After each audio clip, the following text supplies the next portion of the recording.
நிறையவே இல்லாம இருக்கேன்.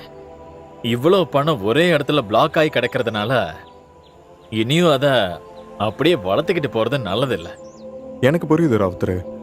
அதுக்கு என்ன பரிகாரம்னு எனக்கு ஒரு ஐடியாவும் கிடைக்க மாட்டேங்குது. இப்படியே யோசிச்சுக்கிட்டு இருக்கிறதுல எந்த பிரயோஜனமும் இல்லை. ஜேசிபியும் கொஞ்சம் ஆளுங்களோடையும் அந்த இடத்துக்கு நான் போறேன். சிவபிரகாஷ் கிட்ட நான் எல்லாத்தையும் ஏற்பாடு பண்ணி வைக்க சொல்லியிருக்கேன்.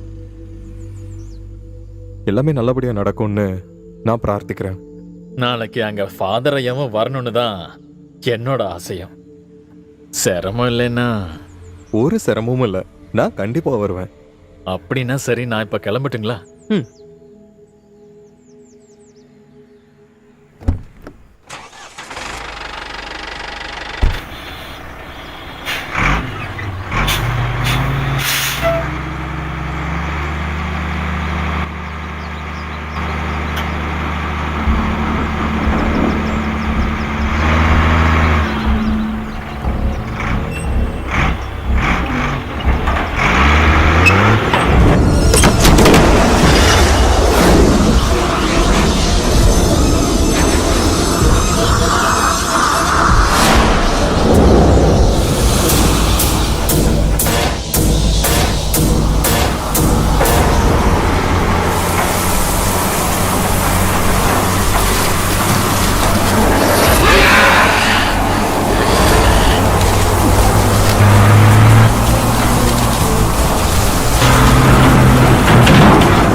இங்க என்ன அவ்வளவு பெரிய பிரச்சனை இருக்கா என்ன?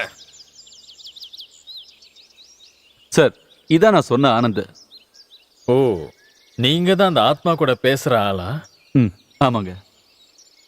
ஆமா, என்னங்க நடந்துட்டு இருக்கு? எதுக்கு இந்த ஜேசிபி எல்லாம்? ஜேசிபியை வச்சு இதை இடிச்சு தள்ளதான். எது எப்படியோ நீங்க சரியான நேரத்துக்கு தான் வந்திருக்கீங்க. இங்க ஒரு பயங்கரமான சம்பவம் இப்ப நடந்தது. இவர் இந்த பங்களாவை இப்ப இடிக்க வந்தாரு. ஆனா ஜீசஸ், நம்பவே முடியலங்க.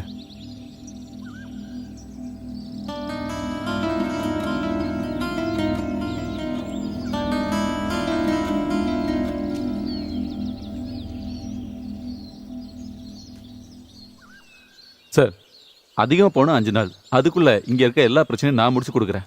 என்ன நீங்க நம்பலாம். உங்களை தான் இது வரைக்கும் நாங்க நம்பிக்கிட்டு இருக்கோம். உங்க தன்னம்பிக்கையை நான் பாராட்டுறேன். ஆனா இதுக்குள்ள இருக்கிற சக்தியை நீங்க சாதாரணமா இட போட்டுறாதீங்க. நான் பட்ட அனுபவத்தை தான் உங்ககிட்ட சொல்றேன். அசம்பாவிதம் எதுவுமே நடக்காம ஜாக்கிரதையா பாத்துக்கோங்க.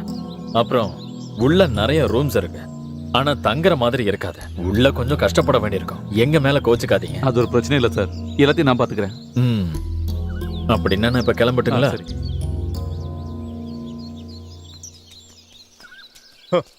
அவர் சொன்னப்போ இவ்வளவு பயங்கரமான பங்களா நான் நினைச்சு கூட பார்க்கல. இது என்ன கோட்டையா இல்ல அரண்மனையா? இது ஒரு சிக்கலான கோட்டை.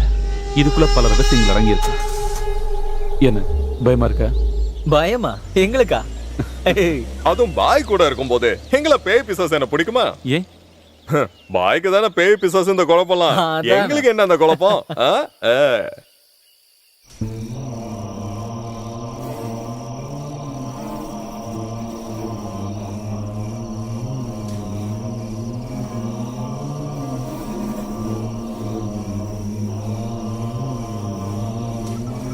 சார் நம்ம போலாம்.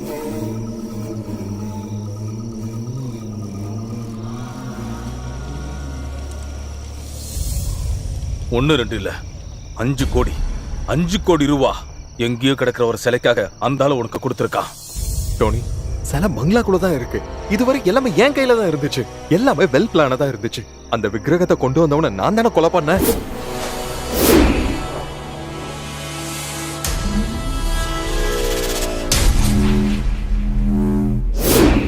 நான் கூட்டிட்டு வந்த மந்திரவாதிய அப்படி இப்படின்னு பண்ணி நான் தான் அங்கிருந்து ஓட வச்சேன். அங்க ஒரு பேய் பயத்தை நான் உண்டாக்குனேன். ஆனா ஆனா இப்ப அங்க எனக்கு கூட தெரியாத ஒரு விஷயம் அங்க நடந்துகிட்டு இருக்கு. பேயோ பிசாசோ ஏதோ ஒரு ஆவி மாதிரி. உனக்கு என்ன பைத்தியம் பிடிச்சிருக்கா? பேயா பேய்? நீ எந்த காலத்துலயா வாழ்ந்துகிட்டு இருக்க? ஒரு விஷயம் மறந்துடாத, ஏதாவது காரணம் சொல்லி இதுல இருந்து தப்பிக்கலான்னு மட்டும் நினைச்ச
கொஞ்சம் கொஞ்சம் கொஞ்சம் ஊத்தினா போதும். கொஞ்சம் குடிச்சா போதும், வேற இல்ல. இல்லைன்னா எனக்கு முழுசா கொடுத்துட்டு தான் நீ போவ.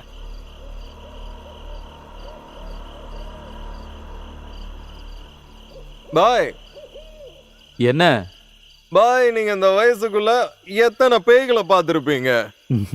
நான் எந்த பேயும் பார்க்கறது கிடையாதுல்ல, கேட்கறது மட்டும் தானே. ஷே, அப்போ பாய் இதுவரைக்கும் ஒரு பேய் கூட நேர்ல பார்த்தது இல்லையா? எதுக்காக பார்க்கணும்னு சொல்ற? கேட்டாலே போதும்ல. அதுக்கு என்ன சக்தி இருக்கு, எங்க இருந்து வந்திருக்கு, எல்லாமே எனக்கு நல்லா புரிஞ்சிடும். அப்படியா? ஆமா. ஆனா நீங்க ஒரு தடவை நேர்ல பார்த்திருந்தீங்கன்னா பார்த்திருந்தேன்னா அன்னைக்கே நீங்க பயந்து தலை தெரிங்க ஓடி இருப்பீங்க. போடா, வாடா. அது அங்க வைடா. நீ விடுறா. இல்லைன்னா நான் இங்கே ஊத்துறேன்.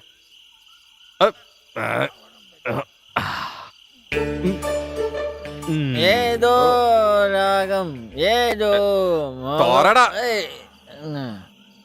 அண்ணா பேய பார்க்கவா போறீங்க?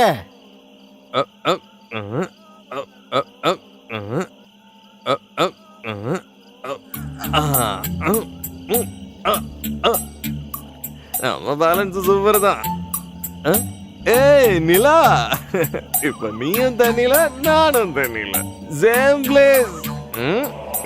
நான் இப்போ உங்ககிட்ட வரேன். எத்தனா படிதான் வச்சிருக்கானுங்க இந்த கிணத்துக்கு இவ்வளவு படி தேவையா? என்னது?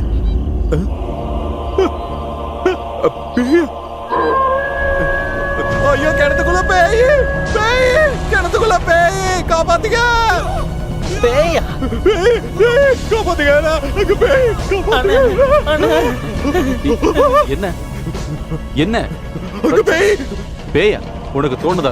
இல்ல, அங்க என்ன கண்ணால பார்த்தேன். எங்க பார்த்தேன்னு சொல்றேன். எங்க வா, என்ன காட்டுறேன் உனக்கு. கிண்டல் பண்ணாத. கிண்டல் பண்ணல, உண்மையில சொல்றேன். அண்ணன் பேசும்போதே எனக்கு தெரியும். எல்லா பேயும் இங்க கொண்டு வந்துருவா. கத்தி பிரச்சனை பண்ணாம கொஞ்சம் அடங்குறியா? எங்க பார்த்தேன்னு சொல்லு. அதோ அங்கதான். நீங்க வாங்க, என் கூட வாங்க, பயப்பட வேண்டாம், வாங்க. நானும் கூட வரேன். என்னை கூட்டிட்டு போங்க.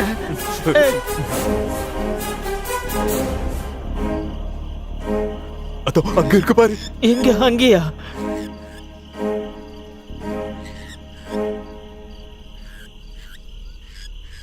பாய் பார்த்து.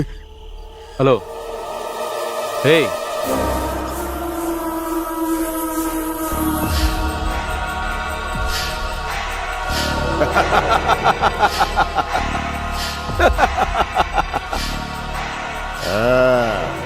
தேடி வந்துட்டியா? ஆ?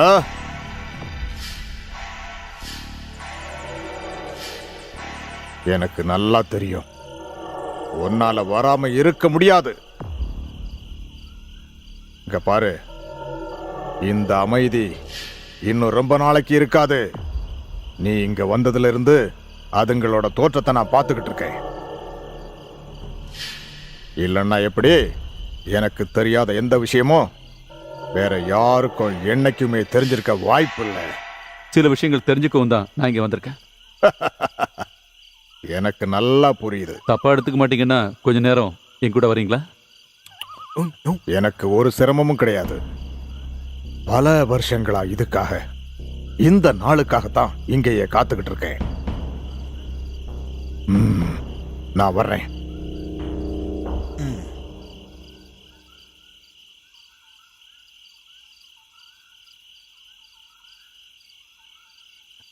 இப்ப வந்தவரே ஒரு பேயா இருக்கலாம்ல.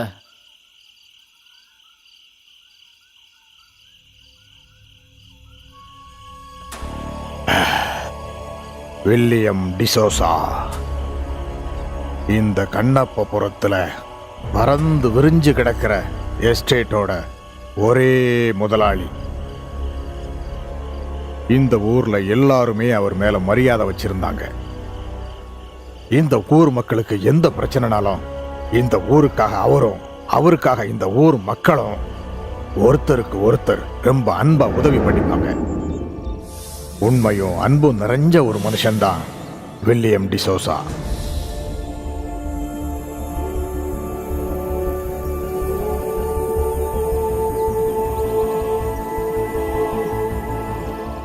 அவரோட ஒரே மகள் தான் லியா. வானுலகத்து தேவதை மாதிரி அப்படி ஒரு அழகி, நல்ல குணமுள்ள ஒரு பெண்ணாகவும் இருந்தா. சின்ன வயசுலயே தன்னுடைய தாயை இழந்த அந்த பொண்ணுக்கு டிசோசா ரொம்பவும் அன்பாவும் அனுசரணையாகவும் இருந்தார். அவரோட கனவு, நினைவு எல்லாமே மக மேலதான் இருந்தது.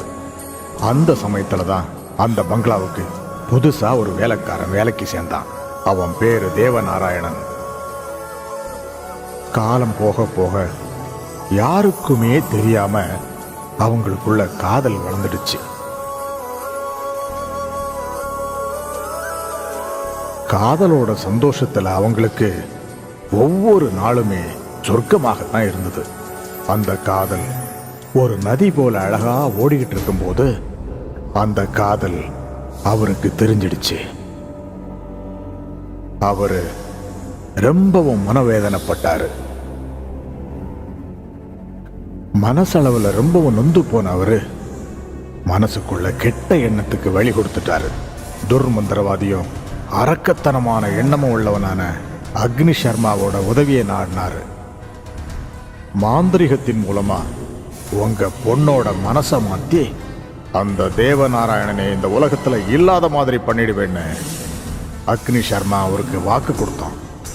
அப்போ லியாவை பார்த்த உடனே அவளோட அழகுல மயங்கி பிரமிச்சு போன அக்னி சர்மாவுடைய மனசுல அவ முழுசா குடியேறிட்டா. எப்படியாவது அவளை சொந்தமாக்கிக்கணும்னு அந்த பாவி முடிவு பண்ணிட்டான்.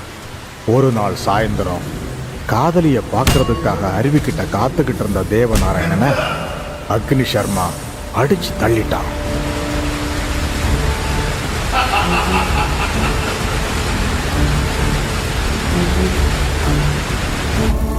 அங்க இருந்து பங்களாவுக்கு வந்த அக்னி சர்மா லியாவை வசியம் பண்ண முயற்சி பண்ணினான். தேவநாராயணன் இறந்து போன செய்தியை கேட்ட லியா தற்கொலை பண்ணிக்கிட்டாங்க. லியாவை சுத்தி ஒரு மாந்திரீக வளையத்தை உருவாக்கின அக்னி சர்மா அந்த பொண்ணோட ஆத்மாவும் தேவநாராயணனுடைய ஆத்மாவும் ஒன்று சேராம இருக்க அக்னி சர்மா பங்களாவை சுத்தி ஒரு ரட்சண்ய வளையத்தை ஏற்படுத்தினான். அது மட்டுமல்ல, அக்னி சர்மாவும் தற்கொலை பண்ணிக்கிட்டான். தேவநாராயணனோட ஆவியும் லியாவோட ஆவியும் ஒன்று சேராம இருக்கிறதுக்காக அந்த அக்னி சர்மா ஒரு துராத்மாவை ஆயிட்டான். அவங்களுக்கு எப்பவும் எதிரியாகவே இருக்கான்.